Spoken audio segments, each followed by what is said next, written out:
Nous sommes accompagnés de Frank Zimmermann qui représente Imago. Bonjour.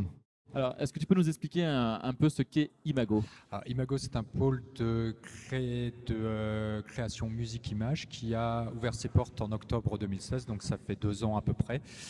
C'est un pôle qui est constitué de 3 espaces, 30 mètres carrés, 50 mètres carrés et 200 mètres carrés, qui sont des boîtes à outils avec du son, lumière, vidéo, projection, caméra, pour permettre à des groupes qui ont des projets de résidence, de travail, de création live ou bien audiovisuel, de pouvoir s'enfermer dans ce lieu pendant 3, 4 ou 5 jours et puis travailler là-dessus. D'accord. Alors, Imago, ce n'est pas fait pour des groupes locaux amateurs, c'est vraiment pour des projets artistiquement aboutis. En effet, on n'accueille pas de la pratique qui est trop jeune ou qui est trop amateur là-dedans. On va accueillir des groupes plutôt avancés, des groupes en mode projet, ce qu'on appelle comme ça, c'est-à-dire des groupes qui ont des projets de clips, des groupes qui ont des projets de tournée, des groupes qui ont des projets de live, des groupes qui ont des projets de composition et d'expérimentation, sont tous les bienvenus là-bas. D'accord, ok.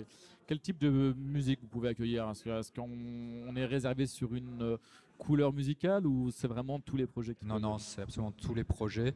À partir du moment où ils répondent à ce que je viens de dire juste avant, on va pouvoir avoir autant de la musique électronique que même de la musique trad.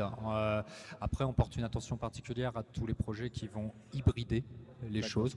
On peut faire du trad électro, on peut faire de la musique image mixant électro et puis mapping vidéo. C'est ce type de projet qui va nous intéresser là-bas. D'accord. Et donc Imago, c'est un studio qui ne peut pas forcément accueillir du public, mais par contre vous proposez, tu disais tout à l'heure, des solutions de streaming vidéo. Donc est-ce que les groupes l'utilisent? Comment ça se passe pour ça? Alors, sur le streaming vidéo, l'idée étant de dire, puisqu'on ne peut pas accueillir des gens physiquement, on va essayer de dépasser ça en proposant au groupe de se présenter sur le web et sur le live stream. Donc aujourd'hui, on est en train de tester ce genre de choses et de voir quelles peuvent être les bonnes plateformes, systèmes là-dessus. C'en est qu'au début, et puis on va essayer d'aller un peu plus loin pour essayer de tester ce genre de choses.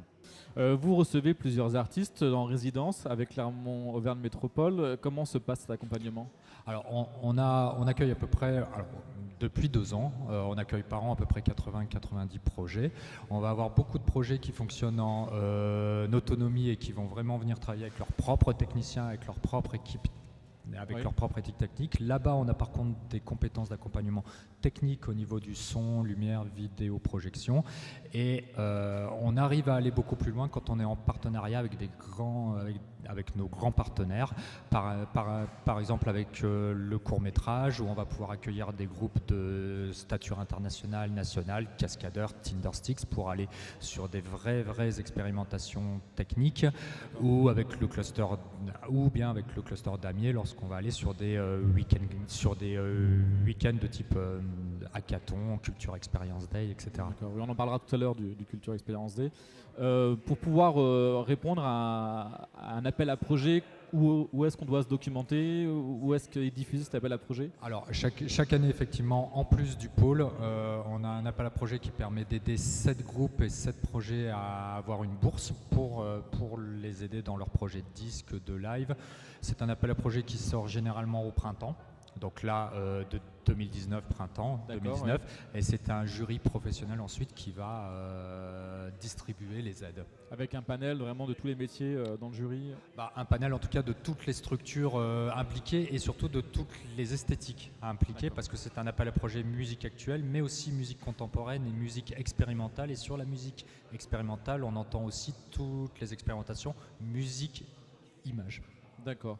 Un cluster comme le Damier implanté sur le territoire, est-ce que c'est important pour l'économie? À la limite, quand on a un pôle de création musique-image et qu'il y a un cluster musique-image, oui, le lien il est quand même relativement évident. C'est surtout important parce que l'artiste va de toute façon beaucoup plus loin quand à côté de lui il y a des techniciens ou des entrepreneurs qui eux sont dans des dynamiques de recherche et développement, comme c'est le cas aujourd'hui, comme c'est le cas avec le Culture Experience Day. Et le pôle, il a vraiment cette vocation à faire le lien entre les artistes et les techniciens et les entreprises. Et le Et le cluster est une cheville ouvrière de ça. D'accord, ok. Je pense qu'on a présenté la totalité d'Imago. Je pense. En tout cas, je te remercie, Franck. Merci.